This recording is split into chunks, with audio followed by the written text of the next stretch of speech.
Welcome back, everyone. It's your boy Don James back with another video today, and we're focusing on Pixar once more. Today I'm going to be doing a movie showdown between two rather popular Pixar films. The first one being Inside Out and the second one being Soul. Definitely looking forward to getting into this one. Let me know your favorite between these two down below. But I'm going to be aiming to compare these two and their qualities in order to eventually come to a verdict on which one I like more and think is better. Now, just some background info on both of these movies. Inside Out was released in 2015. It grossed $858.8 million at the box office. Like, sixth highest grossing Pixar movie of all time. Big achievement. It was directed by Pete Docter, starred Amy Poehler, Phyllis Smith, Richard Kind, etc.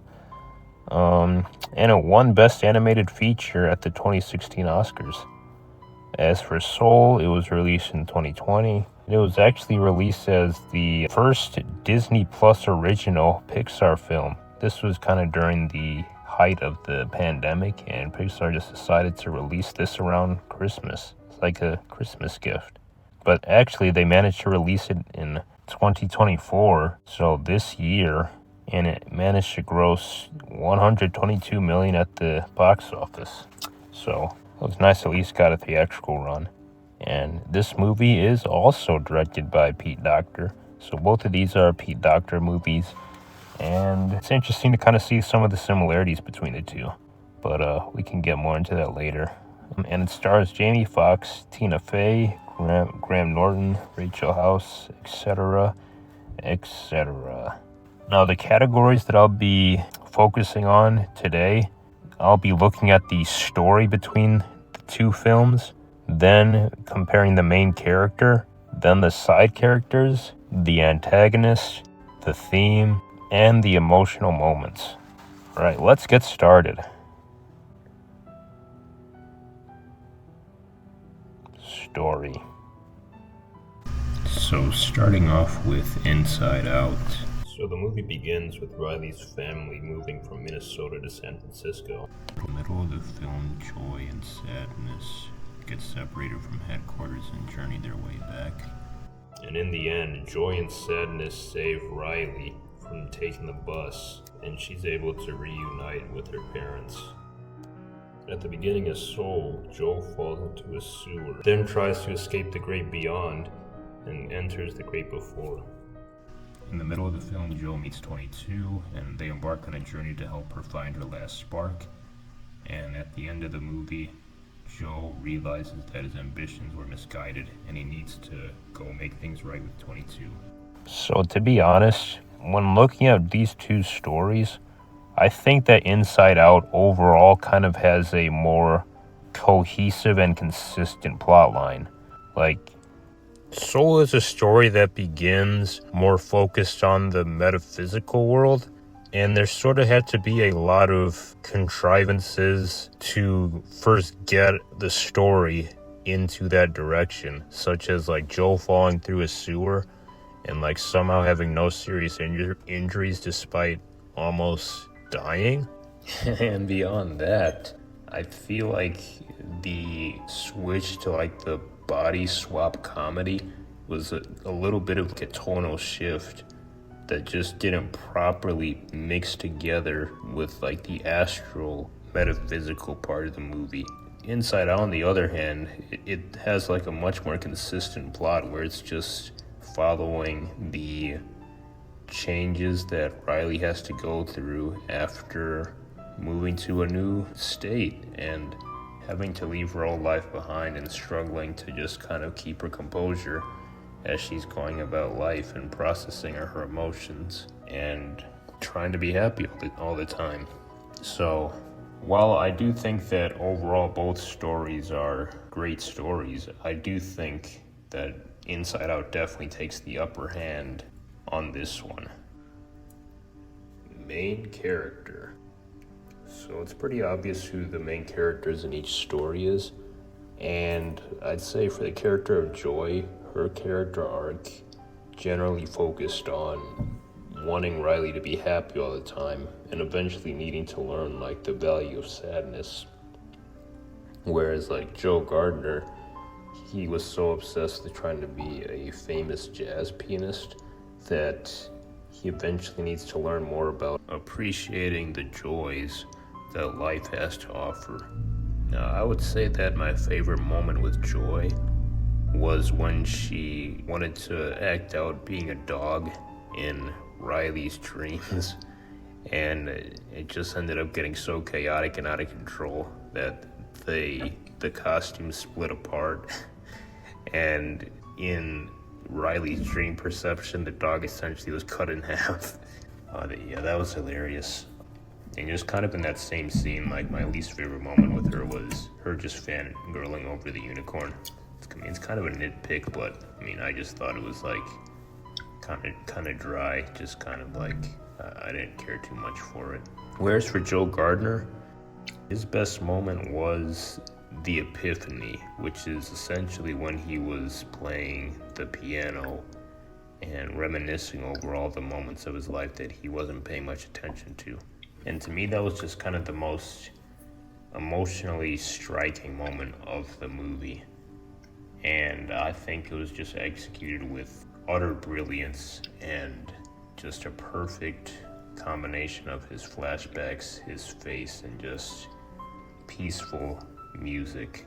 And I'd say his like worst moment was when he was trying to cut his own hair when he was a cat, because it just felt pretty silly to me. Like, it was pretty obvious something was going to go wrong because he had no remote control over the razor, and I felt like he should have known that. But when I look at kind of both of them and their personalities, it's pretty clear that both of them have like a kind of misguided and like shallow view of what an ideal life is supposed to look like, whereas like Joy just wants everything to be happy, and that's not really realistic.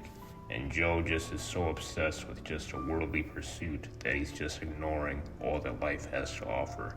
And so I think both of them actually have like pretty strong character arcs. Both of them are fantastic main characters. But for me, I'd say that Joe kind of has more of like a firm depth to him, and I'd say he's kind of more likable than Joy. Like, I mean, certain degrees of Joy can get maybe a little bit annoying, just like maybe how over the top bubbly she is, but overall I'd say that Joe kind of better encapsulates this guy that's really on a journey to understand all that he's missing out on in life. And I think that his change and turning point was like a lot more powerful. Plus, I kind of enjoyed like his jazzing skills too. And I kind of liked him more as a mentor, so I'm going to give the main character to Joe. Side characters. Okay, so in Inside Out, I'd say the primary side characters are sadness, anger, fear, disgust, Riley, and Bing Bong. And in Soul, I'd say they have less side characters, but I'd say they're 22, the Jerrys, and Moonwind. So to me, the best side character was Fear. I mean, to me, he was just like very funny. I don't know, I'd say probably besides like Joy, like that was the emotion I probably would lean more towards feeling throughout growing up. So it was just, he just, brought a smile to my face pretty much every time he was on screen. And I'd say the best side character in Soul was pretty easily 22. I mean, she by far had more screen time than anyone else, and she just has like such a nice cynicism to her and a good rapport and chemistry with Joe. And I'd say the worst character was Disgust in Inside Out. To me, she just felt like probably the most unnecessary emotion. I mean, I still liked her. I kind of understood her purpose, but she just seemed like just a sassy version of anger. But she's still fine. Like, this is a very strong movie, so it's not like she's a bad character, but she was my least favorite. And in Soul, I would say my least favorite character was Moonwind. And I actually did dislike him. To me, he was just like kind of like a very weird, unfunny shaman kind of guy. And his just weird connections to just the astral plane at all time just got way too just spiritualist and off-putting to me. Didn't really find it that engaging. So to me, like, I pretty much liked all the emotions in Inside Out. Riley is just like such a well-crafted character where I feel like everyone can relate to her despite the fact that she's a 12-year-old girl. And obviously, you gotta love Bing Bong. I mean, he's just so determined to make Riley happy even though she had basically forgotten about him, and ultimately has like a heartbreaking sacrifice. So, I mean, the Jerrys are just, I barely even really know what they are, but their personalities are pretty cool. But I mean, pretty much without question, like, the side characters for this one goes to Inside Out. Antagonist. So this is a pretty interesting one to me, because when it comes to Inside Out, I'm not entirely sure who the antagonist is. I mean, Jangles the Clown is definitely like a minor antagonist, but like when looking at the overall antagonist, if you're looking character-wise, it could be potentially multiple people. Like, is it Sadness? Because for most of the movie, she's treated as the one that messed with the core memories and caused Joy to leave headquarters in the first place. Is it Anger? Because he was the one that eventually led to much of Riley's emotional outbursts that collapsed her islands. Is it Joy? Because she's the one that was trying so hard to suppress sadness. Like, I don't know, it's pretty up in the air. Soul has a pretty more obvious antagonist with Terry. And I'd say that really in Inside Out, the antagonist is probably just simply the environment that Riley's in, more so than a specific character. But when I look at Soul, I think that Terry has like a nice combination of just like extreme obsession with technicality. She has some funny moments, like when she catches the wrong person thinking that it's Joe.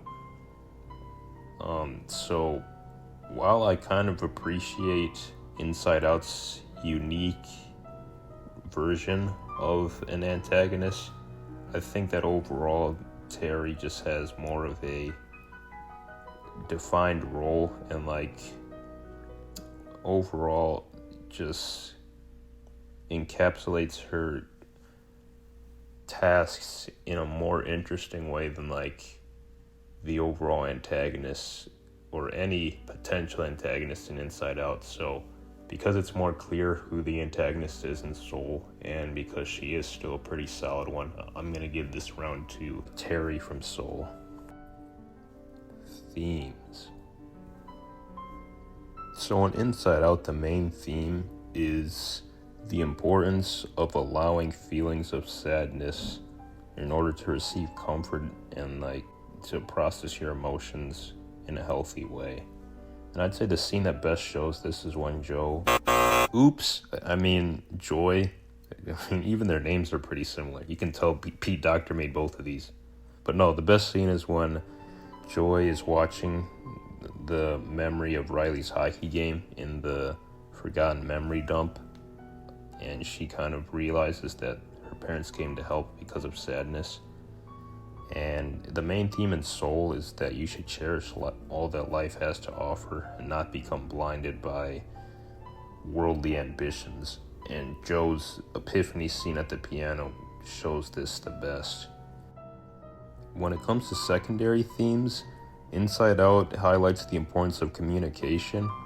Like, Riley begins to shut off from her family as she becomes more depressed and frustrated with their environments, and she eventually is able to let it all out to them, and you can see that she's able to receive the comfort that she needed. And in Soul, the secondary theme was the emptiness that can come with fixating one's entire purpose on like worldly achievements. And that's best shown when Joe was asking Dorothea what was next, like what's next after the jazz performance they did. And she just said, oh, we'll just do it again tomorrow. And his face just dropped because he thought that there would be a lot more to life or to achieving that goal than what he was actually finding. So this one was a hard one.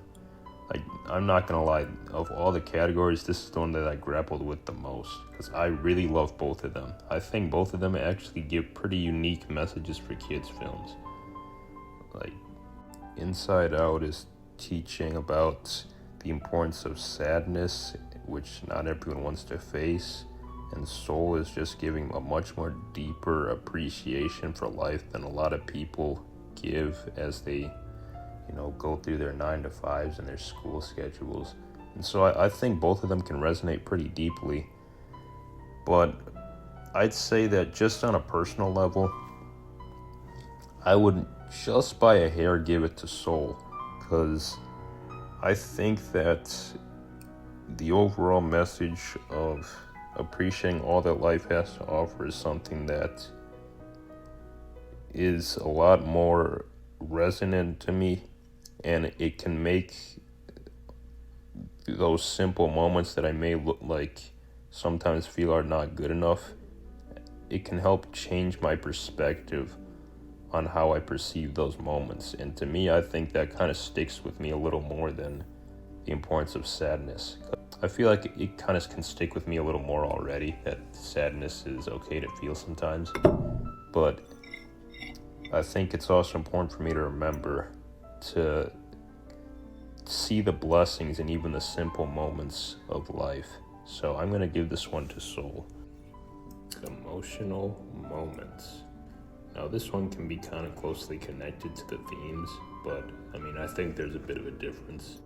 But as we all know, Pixar is really well known for their emotional moments, so I wanted to kind of specify this as a category. And to me personally, the three most emotional moments in Inside Out was Riley's return back home to her parents, Joy watching Riley's memory in the dump, and then Joy begins crying, and of course Bing Bong's death. That was heartbreaking. In Soul, I'd say the three most emotional moments was Joe's epiphany. When he was at the piano, like that just always makes me kind of think of my own life and like simple moments that I may overlook sometimes. The second one was Joe preparing to die when he was about to enter the great beyond. That was a pretty emotional moment. And I'd say the moment when he was watching his life flash in the great before, and he thinks his life was meaningless because he didn't become the jazz player that he wanted to be, and then he just sees himself in the hospital bed preparing to die. That was a pretty striking moment to me. But while I think both of these definitely have some pretty tear-jerking moments, it's not even really much of a competition. One of these movies is literally about emotions, so you'd expect it to be emotional.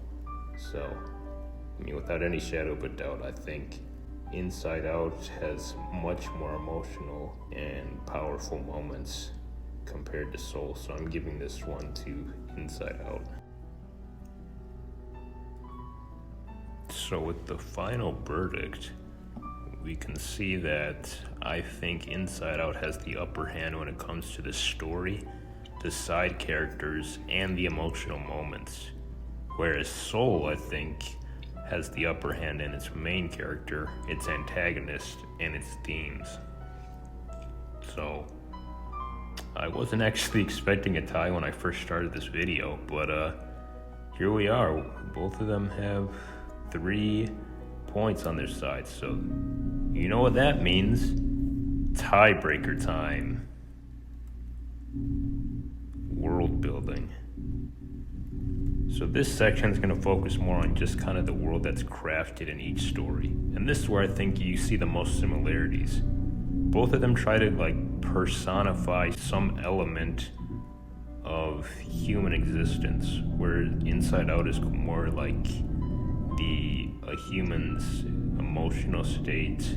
Soul is more so like a human's, I guess, metaphysical state, or like dealing with the concept of soul, passions, and trying to personify that.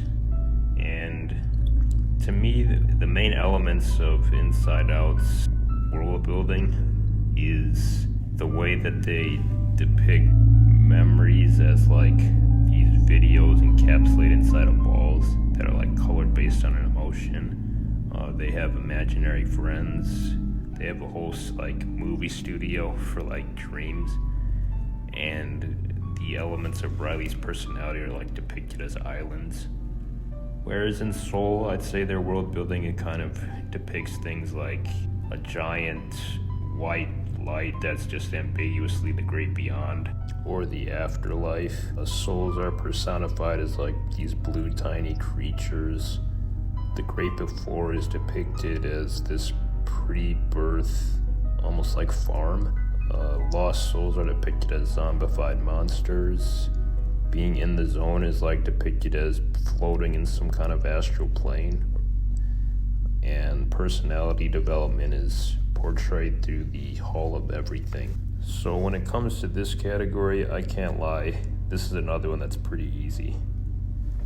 Just look at these two images. To me, I'd say one is just immediately more captivating and colorful, whereas the other one, it looks nice, but I think it does look a bit more generic. And in general, I think that Inside Out did a way better job at just personifying and depicting like the human mind and human emotions. Like, it does such a good job at just actualizing so many concepts that we all can understand about our emotions and how we process things in our mind, such as like dump of forgotten memories. We've all forgotten stuff before, stuff that we have stored in our long-term memories that can just randomly shoot back in our minds. It depicts that too. There's just so many different elements that we all can relate to and understand that this movie does such a creative job at visualizing. Whereas Soul just kind of gets a little bit more jumbled with pre-birth stuff and like soul switching bodies and trying to create personalities before they're born, and mentors of dead people, Moonwind, whatever kind of guru he was. It's just like certainly stuff well beyond most kids' heads, and just I don't think as creative and well constructed as Inside Out. So this one pretty easily goes to Inside Out. The winner being Inside Out. Yes. But to be honest, I like Inside Out a lot more than Soul. Like, it's definitely a top 10 Pixar movie for me. And I do like Soul a lot too, but I like Inside Out a good bit more. So while it did end up getting to a tiebreaker that I didn't expect, I'm happy with the results. Both of them are solid movies, and I'd be curious to see what you think down below. But yeah, that's the video. Thanks for watching. Be sure to give this a like, comment, subscribe. Let me know if you want any more movie showdowns, and I hope to catch you in the next video.